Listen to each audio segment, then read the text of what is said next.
Hi everyone, welcome back to our channel. నేను మీ మౌరాలి Surekha. Friends, video ఏంటంటే video తీయాలంటే ఏదోలా అనిపిస్తుంది. సో నా థర్డ్ ప్రెగ్నెన్సీ గురించి మీతో షేర్ చేసుకోవాలనుకుంటున్నాను.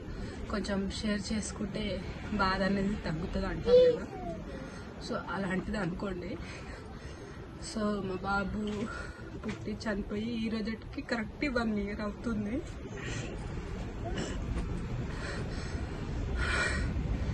నైన్ మంత్స్ కంప్లీట్గా మూయనే లేదు. 8th month కంప్లీట్గా మూసిన. ఏమైంది సడన్గా ఏంటంటే 9th monthలోకి పడందడివి. ఇంకా ఒక 9th monthలోకి పడందడివి 1 week కంప్లీట్ అయిందడివి. స్కానింగ్ డేట్ ఉంది నాకు. స్కానింగ్ చేయించుకుందామని వెళ్ళేసరికి బేబీ హార్ట్ బీట్ ఆగిపోయిందండి, చనిపోయారని చెప్పిండ్రు. అసలు ప్రాణం ఎంత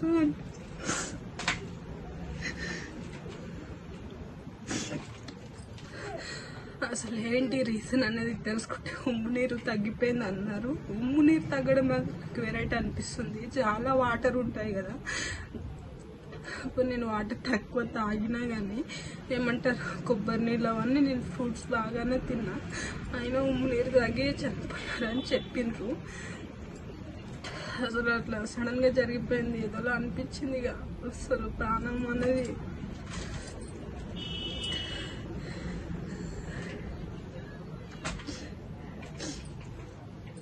సో ఈ వీడియో తీయడానికి మెయిన్ రీజన్ ఏంటంటే, నాకు ఫస్ట్ బేబీకి సెకండ్ బేబీకి టూ ఇయర్స్కి గ్యాప్ లేదు. నా థర్డ్ బేబీకి కూడా 2 years గ్యాప్ లేదు. గ్యాప్ లేనందువల్ల బేబీకి ఏమన్నా హెల్త్ ఖరాబ్ అయ్యి చనిపోయారేమో అన్న నా చిన్న అపోహ. సో మదర్స్ కాబోయే వాళ్ళందరికీ చెప్పాలనుకుంటున్నా ఒక మాట, మినిమం ఒక బేబీకి 2 years గ్యాప్ తీసుకొని మీరు ప్లాన్ చేసుకుంటే మంచిది. అన్నీ బాగున్నాయి, రిపోర్ట్స్ అన్నీ బాగానే ఉన్నాయి, లేదు నెగిటివ్ అనేది చూపించారు. అన్నీ బాగానే ఉన్నాయని చెప్పిండ్రు. సడన్గా హార్ట్ బీట్ ఆగిపోయిందని చెప్పిండ్రు. ఆమె అసలు ఏంటంటే 8th monthలో మేము చెకింగ్కి వెళ్ళినప్పుడు మీకు చూపిస్తాగండి.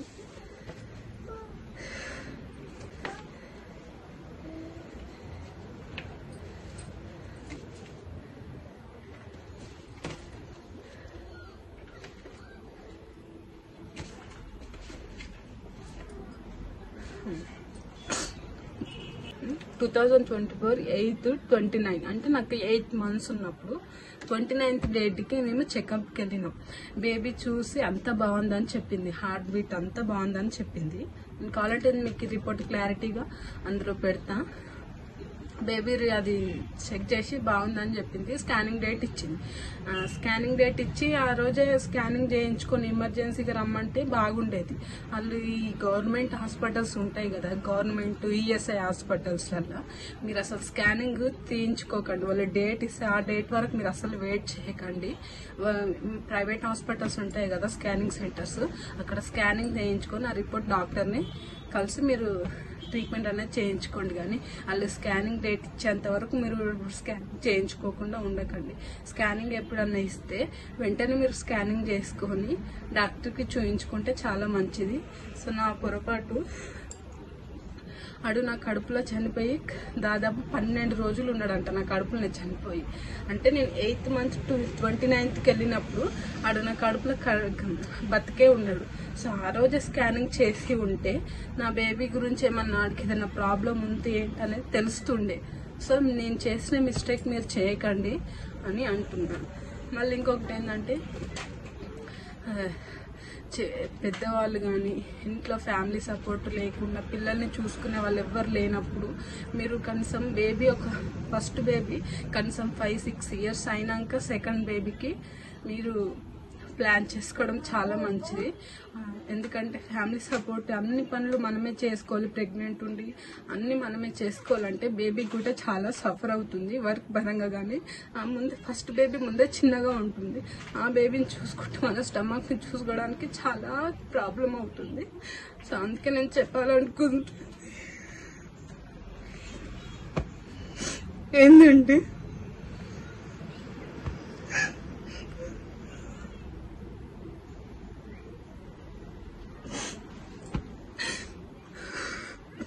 ఫ్యామిలీ సపోర్ట్ లేని వాళ్ళు సెకండ్ ప్రెగ్నెన్సీని చాలా తొందరగా ప్లాన్ చేసుకోకండి. మినిమం ఒక ఫస్ట్ బేబీకి కొంచెం తెలివి వచ్చేంత 5-6 వీక్స్ వచ్చినాకనే సెకండ్ బేబీని ప్లాన్ చేసుకోండి. అబ్బా నా సజెషన్ ప్రకారం ఫ్యామిలీ మంచిగా ఉంది, మీకు ప్రతి హెల్ప్లో ప్రతి పనిలోనూ హెల్ప్ చేస్తారు మీ ఫ్యామిలీ వాళ్ళు, మీకు అంటే చూసుకుంటారు పిల్లల్ని వాళ్ళని, అంటే మీరు ఏం కాదు. కానీ మినిమం 2 years అని గ్యాప్ తీసుకోండి ప్రెగ్నెన్సీ అవ్వాలని ప్లాన్ చేసుకునే వాళ్ళు.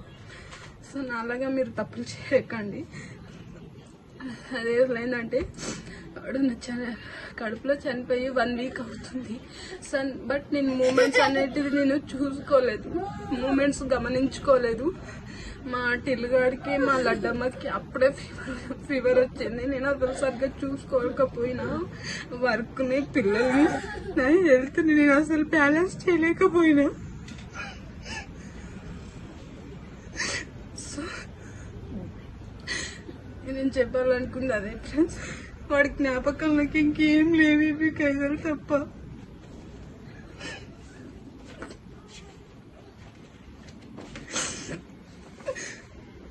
టిఫస్ స్కాన్ మంచిగుండు బేబీ మంచిగుండు మన బేబీ అని చెప్పారు. వాడి జ్ఞాపకాలు ఇవి నాకు అంతే. మీకు ఒకటి చెప్పానా, అసలు వాడిని నేను అసలు కళ్ళతో కూడా చూడలేదు. నేను ఏడుస్తాను, నేను డెలివరీ అయ్యింది అడిగి అసలు చూపించాను లేరు అసలు వాళ్ళు మా వాళ్ళు.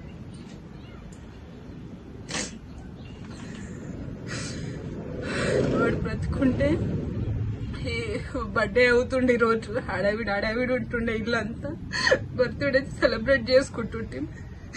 అంత పెద్ద గ్రాండ్ గా చేసుకోకపోయినా మా వాళ్ళ ఫ్యామిలీస్ వచ్చి మంచిగా సెలబ్రేట్ చేసుకుంటుంటే బర్త్డే వాడు ఉంటే ఈ రోజు. కానీ ఇలా ఏడ్చే రోజు వస్తుంది అనుకోలే.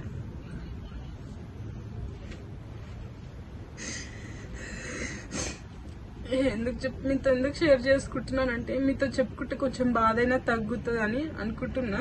అసలు నేను ఏడవని అనుకున్నా, అసలు అంతా మర్చిపోయినా అనుకున్నా. సడన్ గా ఈరోజు మార్నింగ్ లేచినప్పటి నుంచి వాడే నా డే స్టార్ట్ అయినప్పుడు, ఈరోజు నా డే స్టార్ట్ అయిన రోజు నిమిషం నుంచి వాడి కళ్ళలో తిరుగుతూనే ఉండు. మా ఆయన అప్పుడు చనిపోయినప్పుడు కొన్ని ఫొటోస్ తీసిండు, మీకు అవి కొన్ని లాస్ట్ లో పెడతా చూడండి.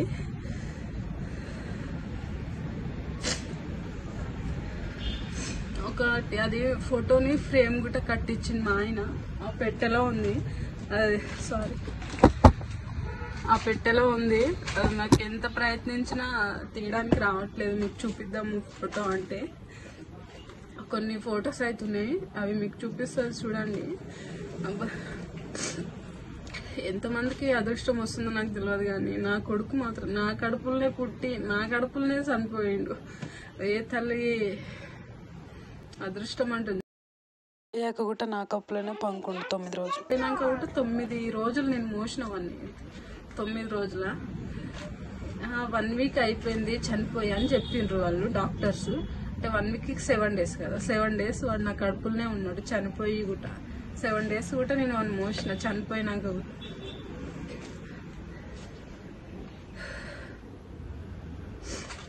ఇంకా మళ్ళీ వాడు పుట్టక ముందే నేను పేరు కూడా డిసైడ్ చేసుకుంటుంటే రిషాంత్ అని. వాళ్ళ డాడీ పేరు రవిచందర్, వాళ్ళ డాడీ పేర్లో కలిసేటట్టు రిషాంత్ అని పేరు కూడా ఫిక్స్ చేసుకుంటే. మా టిల్లిగాడేమో పెద్దోడు అవుతుండే, వాడు ఉంటే చిన్నోడు అవుతుండే. చిన్నోడా అని పిలుచుకుంటుంటే ఉంటే వాడేమో పెద్దోడు అవుతుండే. ఇప్పుడు వాడు లేనందుకు వీడే చిన్నోడు వీడే పెద్దోడు. యాక్చువల్గా మేము 2 అదే 2 పిల్లలే చాలు అని ప్లాన్ చేసుకున్నాము. బట్ ఏంటంటే ఫ్యామిలీ ప్లానింగ్ చేయించుకుందాం అంటే కొంచెం ఆయన ఇక చేయించుకుందాంలే కొంచెం నువ్వు స్ట్రాంగ్ అవ్వు అని ఆయన నెగ్లెక్ట్ వల్ల నేను ఫ్యామిలీ ప్లానింగ్ చేయించుకోలేకపోయినా. సెకండ్ బేబీ పుట్టిన తర్వాత ఫ్యామిలీ ప్లానింగ్ చేయించుకుందాం అంటే ఆయన వద్దు ఇప్పుడే వద్దు చేయించుకుందాం అని అన్నాడు తర్వాత. సో ఆ గ్యాప్లో ఇక నాకు 3rd pregnancy వచ్చింది. 3rd pregnancy వచ్చినాక థర్డ్ ప్రెగ్నెన్సీ వచ్చినాక నేను హాస్పిటల్ వెళ్ళిన తీయించుకుందామని. అంటే పిల్లలు చిన్నగా ఉన్నారు కదా, సో ప్రాబ్లం అవుతుంది, వద్దు బావా అని తీయించుకుందాం. చాలా అంటే చాలా ఆలోచించినాం, అన్ని పరంగా ఆలోచించినాం. మా అమ్మని అడిగినాం, అమ్మనేమో వద్దు, ఒక జీవి తీసిన ప్రాణం తీసిన పని అవుతుంది, వద్దు, వచ్చింది ఉంచుకో, మంచిగానే ఉంటుంది, ఏమవుతుంది తిప్పలైతే 2 సంవత్సరాలు తిప్పలైతుంది, తర్వాత బాగానే ఉంటుంది కదా అని అన్నది మా అమ్మ. హాస్పిటల్ వెళ్తే ఎందుకమ్మా పిల్లలు లేక ఎంతో మంది బాధపడుతున్నారు, ఎందుకు తీయించుకోవాలనుకుంటున్నావు, ఉండని వాడు పుట్టేసరికి నీ కొడుకుకు 2 years రెండో బట్ట అయిపోతుంది, వాడు పుట్టినాక కదా రెండో బట్ట అయిపోతుంది, కొంచెం తెలివి వస్తుందిలే, ఏం టెన్షన్ పడకు, తిప్పలైతే 2 సంవత్సరాలు తిప్పలవుతుంది అని ఇక డాక్టర్స్ కూడా కొంచెం నాకు నచ్చ చెప్పిండ్రు. అదేదో ఎంత ప్రయత్నించిన అంటే అది థర్డ్ ప్రెగ్నెన్సీ రిమూవ్ చేసుకోవడానికి నేను పచ్చి పప్పాయ కాయ తిన్నా, మళ్ళీ పప్పడి పండు వీక్లీ వన్ ఖచ్చితంగా తీసుకున్నా, అది ప్రెగ్నెన్సీ రిమూవ్ అవ్వడానికి. అంటే వీడు చిన్నగా ఉన్నాడు, ఇక నేను హ్యాండిల్ చేయలేను, ఎందుకంటే నేను ఒక్కదాన్ని అన్ని పనులు చూసుకోవాలి, ఇంట్లో పని పిల్లల్ని అన్ని నేనే చూసుకోవాలి. ఇక నాకు ఎవరు సపోర్ట్ లేదు, ఇక ఎక్కడికైనా పోవాలంటే ఇక బయట మామ దగ్గర వదిలేసి వెళ్తా, కానీ ఇక ఎట్లా అన్నీ నేనే చేయాలి, ఏదన్నా చిన్న హెల్ప్ అయినా అన్నీ నేనే చేసుకోవాలి పిల్లలతో, నాకు ఎవరు సపోర్ట్ లేకుండే. ఇక అందుకే తీయించుకుందామా అనుకున్నాం. ఇక అందరూ వద్దులే, అది పాపం అవుతుంది, ప్రాణం తీసినంత పని అవుతుంది, ఉంచుకో, ఏం కాదు అన్నారు. సరే పోనీ అని మూడ్లోకి వెళ్ళిపోయి మంచిగా మంచి ఫీల్లోకి వచ్చిన. సారీ నా మాటలు తడబడుతున్నాయి ఏడవడం వల్ల. మంచిగా అదే ఉండని బాగానే ఉంటుంది, ఇల్లంతా సందడిగా ఉంటుంది, 3 పిల్లలు అవుతారు జతతోటి, అన్నదమ్ముల్లాగా ఉంటారు, అన్నదమ్ముళ్ళు అవుతారు, అడిగుట్ట తోడైన వాళ్ళు అవుతారు, తోడు ఉంటాడు అన్నట్టు ఇక ఉంచుకున్నా. మంచిగానే అంతా ఓకే, మంచి ట్రీట్మెంట్ జరుగుతుంది, ఎవ్రీ మంత్ చెకప్కి వెళ్తున్నా, అంతా బాగుంది. సడన్ గా 8th మంత్ వచ్చేసరికి స్కానింగ్ చేయించుకున్నాం, పోయేసరికి హార్ట్ బీట్ ఆగిపోయింది, బేబీ చనిపోయారు అని చెప్పిండ్రు. అదేదో అప్పుడే నేను వద్దు అనుకున్నప్పుడు పోయినుంటే నాకు ఇంత బాధ ఉండేది కాదు కదా. 8 నెలలు కడుపులో మోసి చనిపోవడం అంటే బాధ అనిపిస్తుంది. మళ్ళీ 7th మంత్లో కూడా డెలివరీ అవుతారంట. అదేదో నాకు 7th మంత్లోనే డెలివరీ అయ్యేది ఉంటే నేను, కానీ ఇట్లా అవుతుందని మనకేమెరక. అదేదో నేను వద్దనుకున్నప్పుడు వాడు పోయినుంటే అయిపోతుండే. దేవుడు అసలు ఎంత మంచోడు అనుకోలే చెడ్డోడు అనుకోలే అసలు అర్థం అవుతలేదు. అదేదో వద్దు అనుకున్నప్పుడు నా మనసులో ఉన్న మాట దేవునికి తెలుసు కదా, నేను వద్దనుకున్నప్పుడు తీసేసినట్టు అయిపోతుండే. ఈ దేవుడు ఇప్పుడు తీసుకెళ్లడం కన్నా ఆ 2nd మంత్లో ఉన్నప్పుడు నేను హాస్పిటల్ చుట్టూ వెళ్ళినప్పుడు ఆలీలను అడిగినప్పుడు ఎందుకంత కష్టం నీకు, తీసుకెళ్ళిపోతా అని పొప్పడి పని తిన్నప్పుడు అది రిమూవ్ అయినా నాకు ఈ టెన్షన్ ఉండేది కాకుండా, ఇప్పుడు మోసి అన్ని ఊహించుకొని వాడు బతుకుని ఉంటే అది ప్రెగ్నెన్సీ. నేను 9th మంత్లో మంచిగా ఫోటోషూట్ చేయించుకున్నాం అనుకున్నా. అందరూ మామ్స్ అందరూ ఇట్లా శ్రీమంతం అప్పుడు చాలా ఫొటోస్ దిగుతారు కదా. నేను నా ఫస్ట్ ప్రెగ్నెన్సీ అప్పుడు శ్రీమంతం చేసుకున్నా, బట్ నేను అన్ని ఫొటోస్ దిగలేను, ఇట్లా మంచిగా నీట్గానే దిగలేను. ఫొటోస్ నార్మల్గా దిగిన ఫోన్లో, కానీ మంచిగా ఫ్యామిలీ ఫొటోస్, నేను మా ఆయన ఇట్లా అన్ని ఏ ఫొటోస్ దిగలేము ప్రెగ్నెన్సీ ఉన్నప్పుడు. సేమ్ ఇప్పుడు మంచిగా దిగుదామని మస్తు కలలుగా అన్నా, మంచి అన్నీ వృధా అయిపోయింది. నాకు డాక్టర్ ఉమ్మునీరు పెరగడానికి పౌడర్ రాసినట్టు గుర్తు. ఈఎస్ఐ దళిద్రాన్ని అందులో పౌడర్ లేకుండే, నేను కూడా నాతో చాలా వాటర్ ఉంటాయి అన్నట్టు నేను కూడా నెగ్లెక్ట్ చేసిన. అలా చేయకండి మీరు. మళ్ళీ నేను 7th మంత్లోనో 6th మంత్లోనో అబ్బా కింద పడ్డా, వాటర్ పట్టుకుంటూ ఇట్లా కింద తడి ఉంటుంది కదా, సో నేను కింద పడ్డా. నాకు అసలు దెబ్బ ఏం తాకలేదు, జస్ట్ అసలు కింద ఇట్లా గూలబడ్డా, అంత అసలు దెబ్బే తాకలేదు అసలు నాకేమని. దానివల్ల ఏమన్నా ఎఫెక్ట్ అయిందేమో బేబీకి అనుకుంటున్నా. బట్ నేను దెబ్బ పడిన 7th మంత్ 6th మంత్ అంత గుర్తులేదు. తర్వాత నేను ఎవ్రీ మంత్ హాస్పిటల్కి వెళ్ళిన, స్కానింగ్ అయితే చేయలేరు, నేను కూడా చెప్పలేదు, లైట్ తీసుకున్నా. ఇట్లా చెక్ చేస్తారు కదా డాక్టర్స్, హార్ట్ బీట్ అవన్నీ, అప్పుడు బాగానే ఉందన్నారు. మరి దానివల్ల ఏమన్నా ఎఫెక్ట్ అయ్యిందో ఏమో. మరి మీరు ప్రెగ్నెన్సీ ఉన్న అమ్మాయిలందరికీ, మదర్స్కి చెప్తున్నా, మదర్స్ అవ్వబోయే వాళ్ళకి కింద పడ్డ ఏమన్నా కొంచెం ఏదైనా అయినా ఏం కాదులే, దెబ్బేం తాకలేదు కదా అని నెగ్లెక్ట్ చేయకండి ప్లీజ్. హాస్పిటల్కి వెంటనే వెళ్ళి డాక్టర్కి ఇట్లా చెప్పండి, కింద పడ్డాను, ఇట్లా స్కానింగ్ ఏమైనా ఇట్లా రాయండి డాక్టర్ అని, భయంగా ఉందా అనేది మీరు చెప్పండి. వాళ్ళు స్కానింగ్ రాస్తారు, ఏమన్నా ప్రాబ్లం ఉంటే అప్పుడే రికవరీ అవుతుంది. నాలాగా నెగ్లెక్ట్ చేయకండి, కడుపు కోతను మిగిల్చుకోకండి.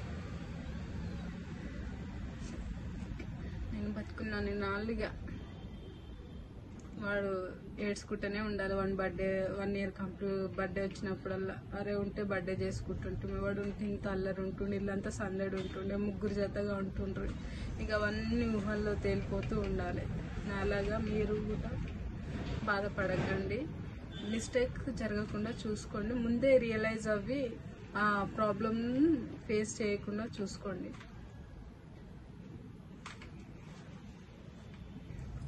మళ్ళీ మీకు ఒకటి చెప్పాలా, నేను, మా పెద్దక్క, మా చిన్నక్క ముగ్గురం ఒకేసారి ప్రెగ్నెన్సీ అయినాం. మా చిన్నక్క డెలివరీ డేటు, నా డెలివరీ డేటు సేమ్.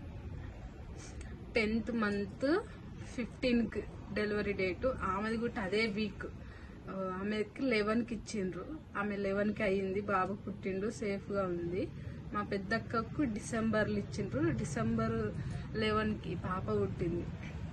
నేను ప్రెగ్నెన్సీ ఉన్నప్పుడు డైలీ పూజ చేసేదాన్ని ఫ్రెండ్స్. అప్పుడే మేము టెంపుల్ పెట్టుకున్నాం ఇంట్లో, అదే పూజ గది పెట్టుకున్నాం ఫస్ట్. అప్పుడే నేను పెళ్ళైనప్పటి నుంచి మా ఇంట్లో పూజ గది లేదు, నేను అప్పుడే పూజ గది పెట్టుకున్నా.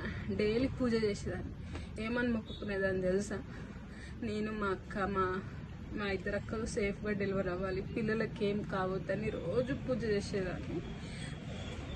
నా భయం ఏంటంటే, మా అక్క వాళ్ళకి లాంగ్ డిస్టెన్స్లో ప్రెగ్నెన్సీ వచ్చింది. సెకండ్ అక్కకి పెద్ద అక్కకి చిన్న అక్కకి లాంగ్ డిస్టెన్స్లో వచ్చింది. 8 years 7 years తర్వాత ప్రెగ్నెన్సీ వచ్చింది.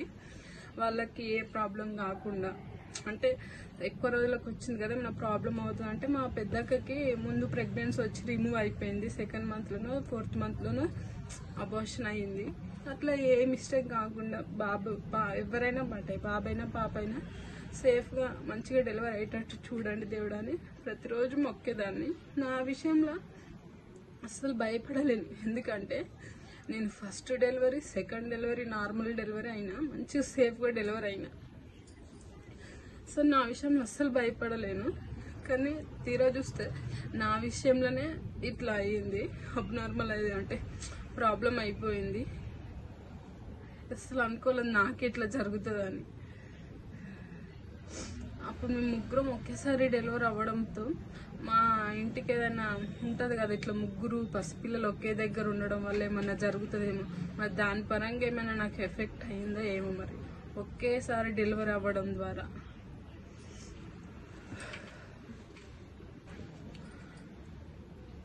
అందరూ భూమి మీద పుట్టిన ప్రతి ఒక్కరు చనిపోవాల్సిందే, కానీ నా కొడుకు అందరికన్నా ఫాస్ట్గా పుట్టకముందే చనిపోయిండు.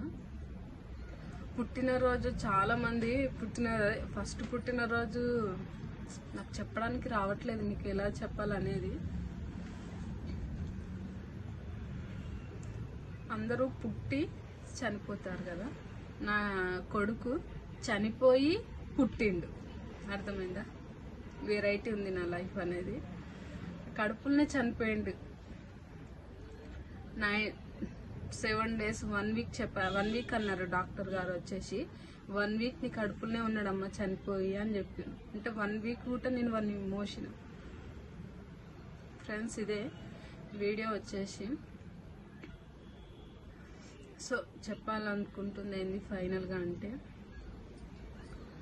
ఫస్ట్ బేబీకి సెకండ్ బేబీకి కనీసం 3 years అన్నా 4 years అన్నా గ్యాప్ ఉంచుకోండి ఫ్రెండ్స్.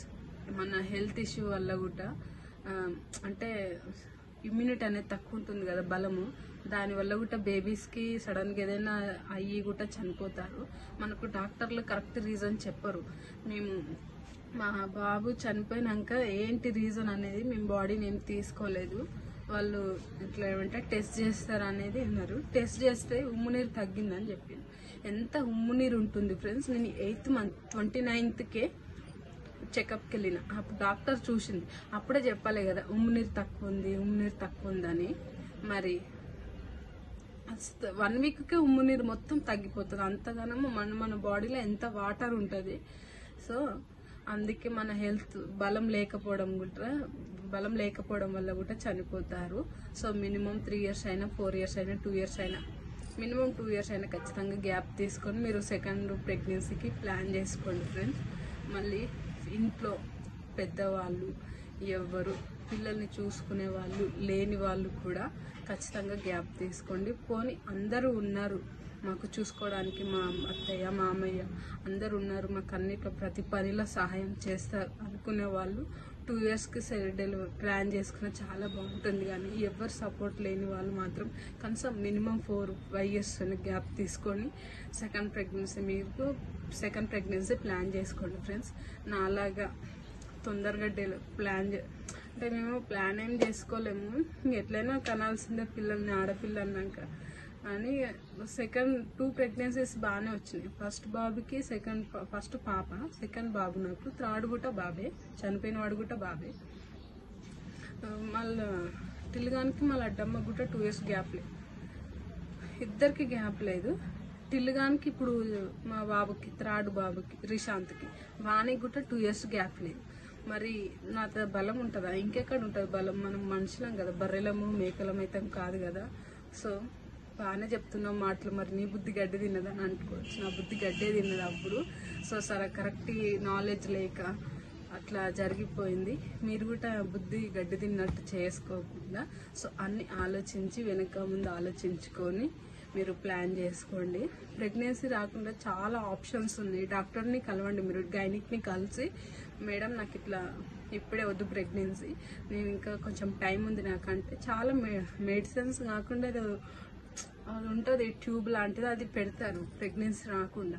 సో మీరు కావాలనుకున్నప్పుడు అది తీసేసి మీరు ప్రెగ్నెన్సీ ప్లాన్ చేసుకోవచ్చు. సో అది ఫ్రెండ్స్ నేను చెప్పాలనుకుంటున్నది. ఇంతే, వీడియో వచ్చేసి ఇంతే ఫ్రెండ్స్. బాయ్. మరి నేను చేసిన తప్పులు మీరు ఎవ్వరు చేయకండి, నా బాధను మీరు కూడా అనుభవించకండి. తల్లి అనేది చాలా పవిత్రమైనది, అంటే తల్లి స్థానం అనేది, ఆ కోత అనేది తల్లికి చచ్చేదాకా ఉంటుంది. వాడు మనతో ఆడకపోయినా పాడకపోయినా మనం చూడకపోయినా మోసిన తీపి కడుపు తెంచుకొని డెలివరీ అవుతాం. మనం పేగు తెంచుకొని మరీ డెలివరీ అవుతాము. ఆ పెయిన్ అనేది తగ్గదు. మనము మట్టిలో కలిసేంత వరకు ఆ బాధ ఉంటుంది. ఏదో ఒక సమయంలో గుర్తొస్తూనే ఉంటుంది. మనము పనిలో పడి మర్చిపోయినా కానీ ఫ్రెండ్స్, వాడు చనిపోయినాక నేను 6-7 months బాగా డిప్రెషన్, బాగా ఏడ్చిన, బాగా బాధపడ్డా. తర్వాత నార్మల్ అయిపోయినా, మర్చిపోయినా. అసలు నేను వాడిని కళ్ళతోటి కూడా చూడలేదు. డెలివరీ అయినా నేను అసలు కాన్షియస్లో లేను, అసలు స్పృహలోనే లేను. అసలు నాకు చూపించలేరు మా ఆయన వాళ్ళు, ఏడుస్తుందని. కనీసం ఫొటోస్ తీసిండు, ఆ ఫోటోలలో చూసే నేను బాగా ఏడ్చేసిన. 9th month ఇక్కడికి మా అమ్మ వాళ్ళ దగ్గర ఉన్న రోజులు చాలా బాధపడ్డా. ఇక్కడికి వచ్చినాక మొత్తం మర్చిపోయినా. పిల్లల పని చూసుకుంటా ఇక ఉంటుంది కదా ఇంట్లో ఏదో ఒక పని, ఆ పనిలో పడి మర్చిపోయినా. ఈరోజు మార్నింగ్ లేచినప్పటి నుంచి వాడు గుర్తొస్తూనే ఉన్నాడు, అస్సలు మర్చిపోలేకపోతున్నా. సో అదే అంటున్నా, మనం ఎంత మర్చిపోవాలనుకున్నా ఆ తీపి, ఆ కడుపు కోత అనేది పోదు, ఎప్పటికీ పోదు. సో నాలాగా మీరు కూడా బాధపడొద్దు అంటే మీరు ముందే జాగ్రత్తలు తీసుకొని మంచిగా లైఫ్ లీడ్ చేయాలని అనుకుంటున్నాను.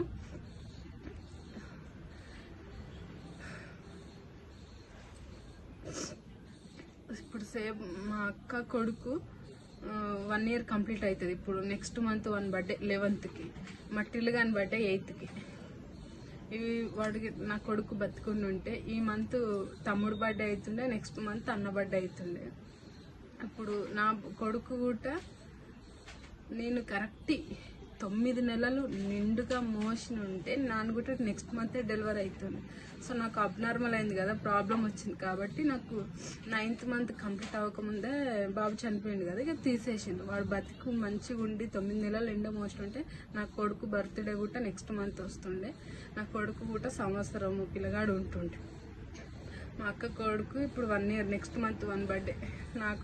నా కొడుకు ఉంటే కూడా 1 birthday చేస్తుంటే నెక్స్ట్ మంత్.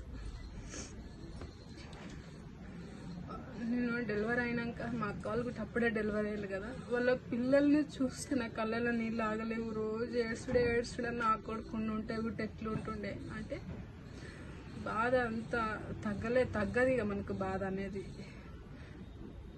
అంత తొందరగా తగ్గే బాధ కాదు. అబార్షన్ అవ్వడం అనేది చాలా క్రిటికల్. మనం అప్పుడే సెకండ్ ప్రెగ్నెన్సీ 2nd monthలో ఉన్నప్పుడు పోతే ఏమనిపించేది, కానీ మనము మోసి వాడికి చేతులు, కాళ్ళు, వెంట్రుకలు, కళ్ళు, ముక్కు అన్నీ వచ్చి మనం ఫీల్ అవుతూ ఆ మూమెంట్స్ని అన్నీ గమనించుకుంటూ అవన్నీ అనుభవించి ఫీల్ అవుతూ చనిపోయినాక మాత్రం బాధ ఎక్కువగా ఉంటుంది. వాడి గుర్తుగా ఒక చెట్టు పెట్టాలనుకుంటున్నాను ఫ్రెండ్స్. మా ఆయనకి చెప్పిన సాయంత్రం వచ్చేటప్పుడు ఒక చెట్టు తీసుకదా, ఏదైనా చెట్టు అని చెప్పిన. అదే ఆ చెట్టు పెరిగిన కొద్దీ నా కొడుకు కూడా ఎదుగుతుండు అన్న ఒక చిన్న తృప్తితోటి. ఫ్రెండ్స్, వాడి చివరి జ్ఞాపకాలన్నీ మీకు లాస్ట్లో నేను ఫొటోస్లో పెడతాను, చూడండి. వీడియో వచ్చేసి ఇంతే ఫ్రెండ్స్.